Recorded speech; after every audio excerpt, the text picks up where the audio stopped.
सुरेश राणा जी, आपका अभिनंदन है। मेरा सीधा सवाल आपसे है, अभी कुछ देर पहले एक वीडियो सामने आया है, जिसमें आदिल चौधरी समाजवादी पार्टी के प्रत्याशी का वीडियो वायरल हो रहा है, जो मेरठ दक्षिण से उम्मीदवार हैं। वो कह रहे हैं कि हिंदुओं को धमकी देने का आरोप है, जिसमें चुन चुनकर बदला लेने की धमकी दी जा रही है। ऐसा बीजेपी ने वीडियो ट्वीट किया है। क्या कहना चाहते हैं? सपा कह रही है कि आप चुनाव को हिंदू और मुसलमान करना चाह रहे हैं, आप जाट और मुसलमान में दरार पैदा करना चाह रहे हैं।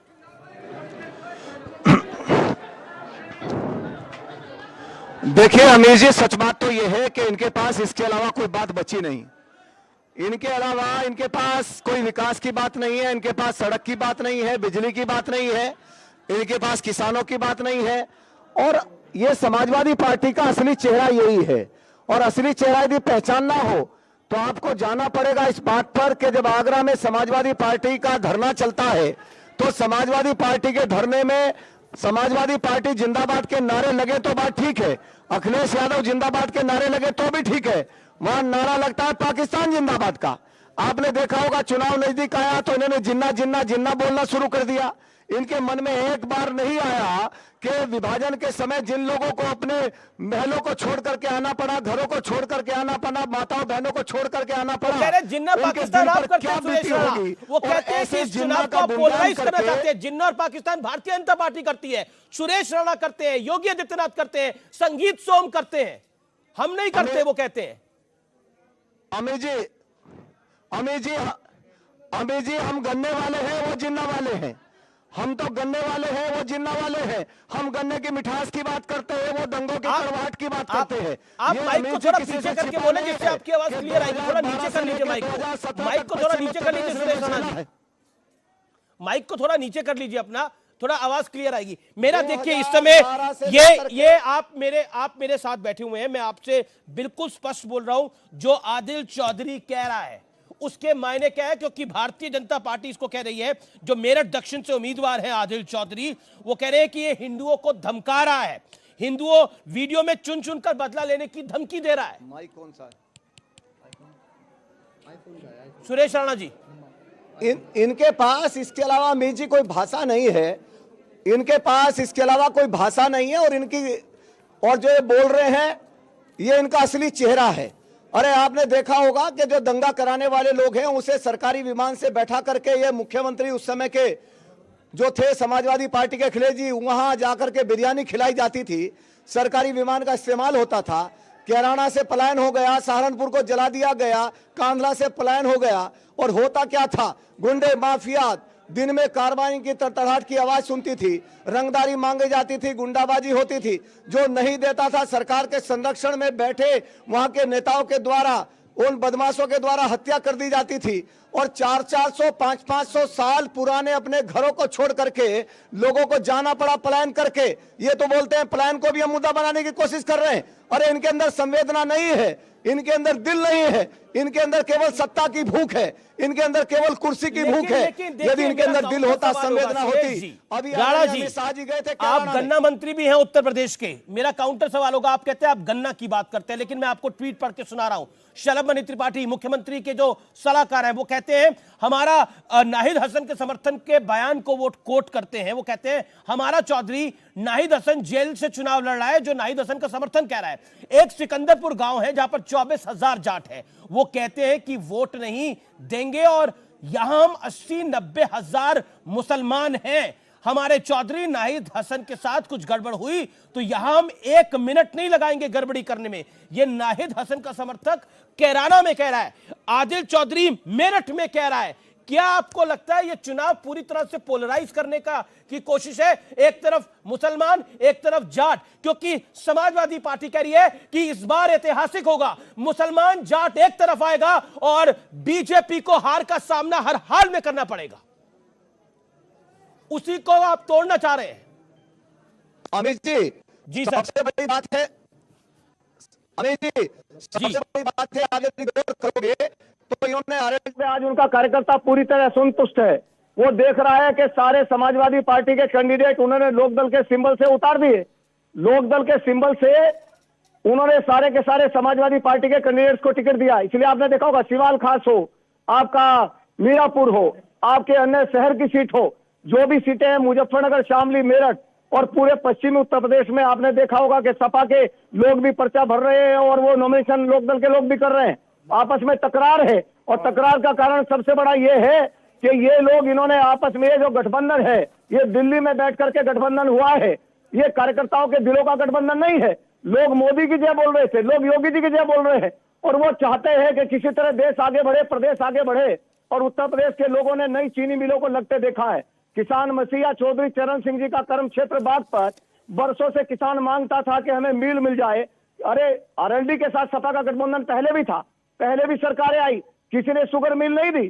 शुगर मिल देने का काम किया तो मोदी योगी ने किया। देखिए सवाल ये बनता है, आपकी तरफ से नारा लगाया जाता है कि अब अयोध्या हो गया, काशी हो गया, अब मथुरा की बारी है। गाना गाया जाता है, जो राम को लाए हैं हम उनको लाएंगे, हम अयोध्या बना दी है, काशी बना दी है, हम मथुरा भी बनाएंगे। तो दूसरी तरफ से भी उबाल आएगा ही, क्यों नहीं आएगा? अमीर जी, जनता की भावनाओं को कोई रोक नहीं सकता। राम सबके हैं, राम हमारे हृदय में है, राम हम सबके आराध्य हैं। और मैं कह सकता हूं कि निश्चित रूप से आपने देखा भी होगा, और जिस प्रकार तमाम पूरे दुनिया के अंदर एक वातावरण बना और भगवान श्री राम का भव्य दिव्य मंदिर अयोध्या में बने, ये केवल भारत ही नहीं, दुनिया भर में भारत के रहने वाले लोगों की ये मनसा, दुनिया भर में रहने वाले भारत के लोगों की ये पुकार थी। मैं अभिनंदन करना चाहता हूं माननीय सुप्रीम कोर्ट का, माननीय मोदी जी का, माननीय योगी जी का, कि किस तरह से एक सौहार्द वातावरण में भगवान श्री राम के भव्य दिव्य मंदिर के निर्माण की शुरुआत अयोध्या में हुई है। ये तो हर बात को, अरे ये राम भक्तों पर गोली चलाने वाले इस मर्म को कैसे समझेंगे? सीआरपीएफ कैंप पर आतंकी हमला होता है, ये आतंकवादियों से मुकदमे वापस लेने की सिफारिश करते हैं। ये आज मैं मोदी जी का अभिनंदन करूंगा कि भगवान श्री राम के भव्य दिव्य मंदिर की शुरुआत हुई है। तो इन लोगों ने भी कहना शुरू कर दिया है, मुझे कृष्ण जी मेरे सपने में आ रहे हैं, किसी के सपने में राधा जी आ रही हैं, किसी के सपने में कृष्ण जी आ रहे हैं, कोई गली गली घूम रहा है, कह रहा हम जो है उससे भी बड़ा मंदिर बनाएंगे। लेकिन मैं सुरेश राणा जी, मेरा आपसे सवाल है, जो नाहिद हसन का समर्थक कह रहा है, जो आदिल चौधरी कह रहा है, उस पर आप क्या कहना चाहते हैं? क्या ये एक धमकी है जो बीजेपी लाइन ले रही है? क्या ये हिंदुओं के खिलाफ धमकी है? आपने देखा होगा, इनकी पुरानी वीडियो आप उठा करके देखो, इनकी वीडियो आप देखोगे, जहरीली भाषा का इस्तेमाल करते हैं, ये तोड़ने की भाषा का इस्तेमाल करते हैं। सुरेश राणा, क्या बीजेपी परेशान है? क्या बीजेपी परेशान है? इस बार जाट मुसलमान एक साथ आ रहा है, क्योंकि सपा ये कह रही है कि जाट मुसलमान इस समय एक मुश्त वोट डालेगा, तो बीजेपी को किसान आंदोलन की वजह से एक मुश्त वोट डालेगा तो योगी हार जाएंगे उत्तर प्रदेश। मैं जातिगत टिप्पणी तो नहीं करूंगा, लेकिन हाँ ये कहूंगा, आपने वीडियो सुना होगा कि क्या कहा गया, पूरा गांव जाट समाज का है। उन्होंने कहा भारतीय जनता पार्टी के साथ, मोदी योगी के साथ हम लोग खड़े हैं। अरे 12,000 लोगों के खिलाफ झूठे मुकदमे हुए हैं, कौन भूला है? चौधरी अजीत सिंह को मुख्यमंत्री बनाते बनाते किसने रोका? किसने चौधरी साहब का अपमान किया है? इस बात को कौन भूल जाएगा? कैसे झूठे लोगों को जेल में सालों साल रहना पड़ा, इस अपमान को कौन समझेगा? और किस तरह से इस अपमान को लोग बर्दाश्त करेंगे? और आपने देखा होगा कि बहन के साथ छेड़छाड़ हुई, केवल अपराध था सचिन गौरव का कि छेड़छाड़ करने वालों को रोका तो हत्या दोनों भाइयों की कर दी गई। इस बात को कौन भूल जाएगा? ऐसा नहीं है। सारी बातें, जब किसी परिवार का कोई सदस्य जाता है तो बरसों तक जख्म जिंदा रहते हैं। जी सुरेश राणा, बहुत बहुत शुक्रिया आपका हमारे साथ जुड़ने के लिए, अपनी बात को रखने के लिए।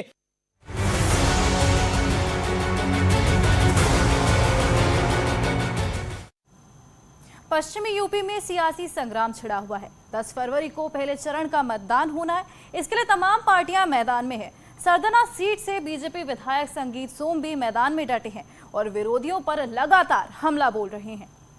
पहुंचे हैं मेरठ की सरदना विधानसभा सीट। ये बहुत ही चर्चित विधानसभा और वीआईपी सीट मानी जाती है, क्योंकि यहां से संगीत सोम पिछले 2 बार से विधायक रहे हैं और मौजूदा विधायक भी हैं।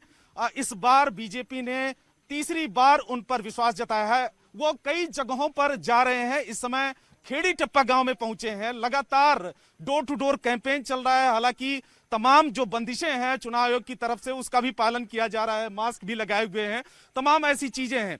बीजेपी के फायर ब्रांड नेता भी कहे जाते हैं, स्टार चुनाव प्रचारक भी माने जाते हैं, कई जगहों पर जाते हैं। हमारे साथ में सीधे जुड़ रहे हैं संगीत सोम। संगीत जी, आपका बहुत बहुत स्वागत है न्यूज 18 इंडिया पर। और पहला मेरा यह सवाल है कि कितने ज्यादा आश्वस्त हैं?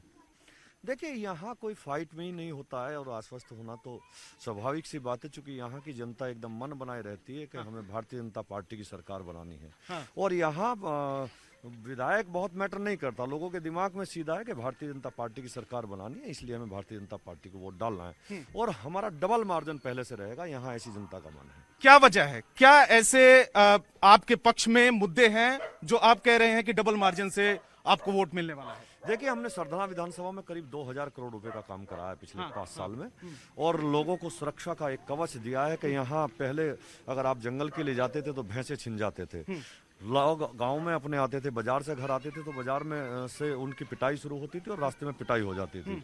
बाजार में बेटियां जाती थी तो बेटियों की इज्जत के साथ खिलवाड़ होता था, उनके साथ छेड़छाड़ होती थी, उन पर खराब भाषा का प्रयोग होता था। पिछले 5 साल में कोई इतनी हिम्मत नहीं जुटा पाया है कि इस तरीके की हरकत करे, कोई किसी के साथ लूटपाट करे। हमने सुरक्षा का कवच दिया और विकास यहाँ लोगों को दिया। हमने 1000 करोड़ की लागत से बनने वाली, अभी प्रधानमंत्री जी ने भी उसकी नींव रखी। सरधना में एक यूनिवर्सिटी, एशिया की सबसे बड़ी यूनिवर्सिटी बन रही है। हाईवेज का हमने जाल बिछाया है, यहाँ बिजली हम 18 स्पोर्ट्स यूनिवर्सिटी की आप बात कर रहे हैं तो क्योंकि पश्चिमी उत्तर प्रदेश में बहुत ज्यादा इसका प्रभाव रहा है किसान आंदोलन का। गाजीपुर बॉर्डर से लेकर तमाम बॉर्डर्स पर दिल्ली पर पिछले 1 साल से किसान बैठे हुए थे और पश्चिमी उत्तर प्रदेश के बहुत बड़ी संख्या में किसान पहुंचे थे। जाट और किसान कितना ज्यादा इस चुनाव में मायने रखते हैं? देखिए, हमारे यहाँ इस सब का किसान आंदोलन का कोई फर्क नहीं है, कोई जरा सा रत्ती भर भी फर्क नहीं है। हमारे यहाँ किसान, पूरा किसान भारतीय जनता पार्टी के साथ है, पूरा जाट बिरादरी भारतीय जनता पार्टी के साथ है। अब जिस विधानसभा पे आप चल रहे हैं, अभी यहाँ इस गांव में भी जाट हैं, अगर आप पता करेंगे तो 90% भारतीय जनता पार्टी को वोट कर रहे हैं लोग, और उसका कोई असर नहीं है। ठीक है, वो लोग एक बात भी तो कहते हैं, आपने कभी सोचा कि किसान आंदोलन अगर कांग्रेस के टाइम में हुआ था तो किसानों पे गोली चलाई गई थी और गोली चला के किसान आंदोलन वापस लिया गया था, लेकिन आज किसान आंदोलन अगर वापस हुआ है तो प्रधानमंत्री जी ने हाथ जोड़ के और गलती मान के कि हो सकता है मुझसे कोई गलती हुई है, तब किसान आंदोलन वापस हुआ है, तो लोग उसे अप्रिशिएट कर रहे हैं। अखिलेश यादव और जयंत, देखिए, जयंत बहुत अच्छे हैं, लेकिन अखिलेश यादव जी ने ठग लिया है जयंत चौधरी जी को। क्योंकि हमारे गांव में कहावत है कि कोठी कुठले से हाथ मत लगाना, माल सब तेरा ही है। उन्हें सिंबल तो उनके दे दिए, लेकिन आदमी सब अपने लड़ा दिए। एक भी आदमी जयंत चौधरी जी का उन्होंने नहीं लड़ाया। जो समाजवादी पार्टी के और अखिलेश यादव जी के कट्टर समर्थक माने जाते हैं, कट्टर समर्थक हैं, उन्हें चुनाव लड़ाया। लोकदल का तो कोई आदमी चुनाव लड़ नहीं रहा। कह रहे हैं कि अखिलेश ने ठग लिया जयंत को।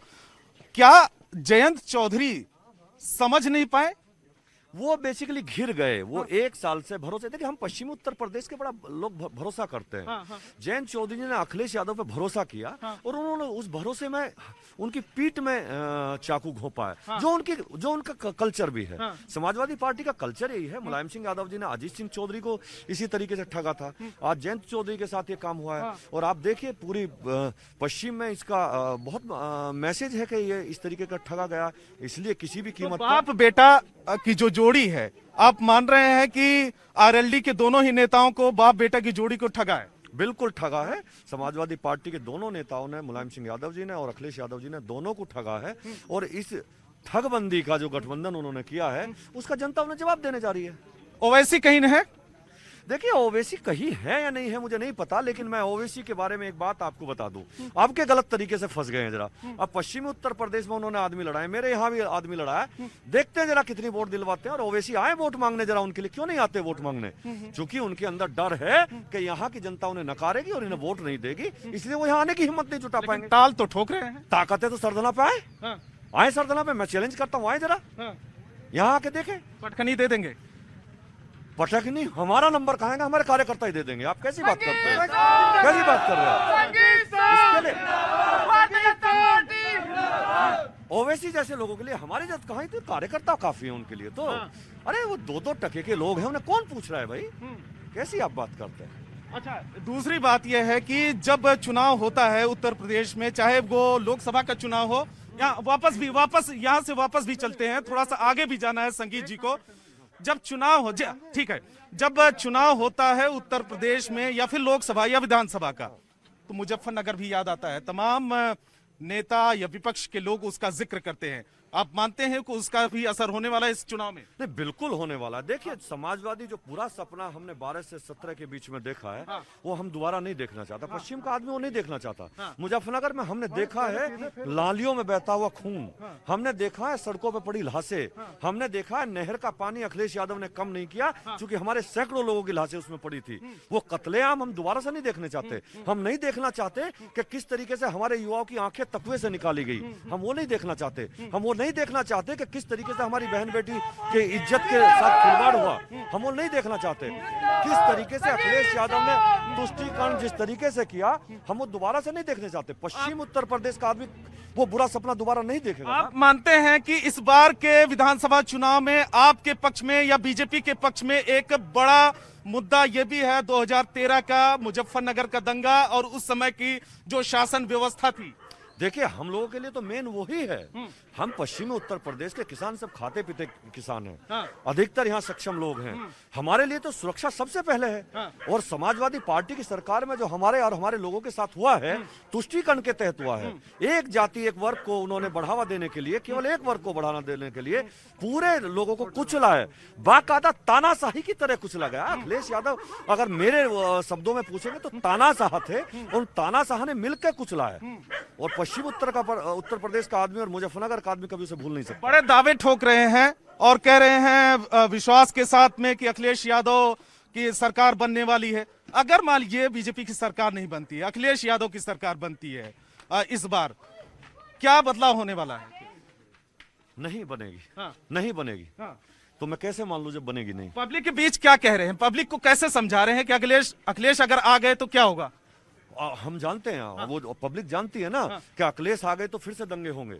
अभी जैसा मैंने पीछे भी आप लोगों को बताया था कि अखिलेश यादव अभी रथ लेकर निकले थे, एक रथ यात्रा वो निकाल रहे थे, अपनी बस में निकाल रहे थे। वो दंगा कराने की प्लानिंग थी पूरी की पूरी। पश्चिमी उत्तर प्रदेश में दंगा कराना चाहते थे अखिलेश यादव, दंगे के बल पे वोट लेना चाहते थे। वो तो उनकी यात्रा रुकी, वो इसमें सफल नहीं हो पाए। कांग्रेस कहीं नजर है, कहीं पे दिख रही है? मुझे नहीं लगता कहीं कांग्रेस का कुछ है। लेकिन हमारे यहाँ जो लड़ रहा है वो भी इस टाइप के लोग हैं। हमारे यहाँ जो कांग्रेस से लड़ रहा है वो भी इस टाइप के लोग हैं। उन्होंने भी लोगों को कुचला है। यहाँ उनके पिताजी यहाँ विधायक हुआ करते थे, कुचला है बाकायदा लोगों को उन्होंने भी। उन्हें भी इसका जवाब दिया जाएगा, आप चिंता मत करिए।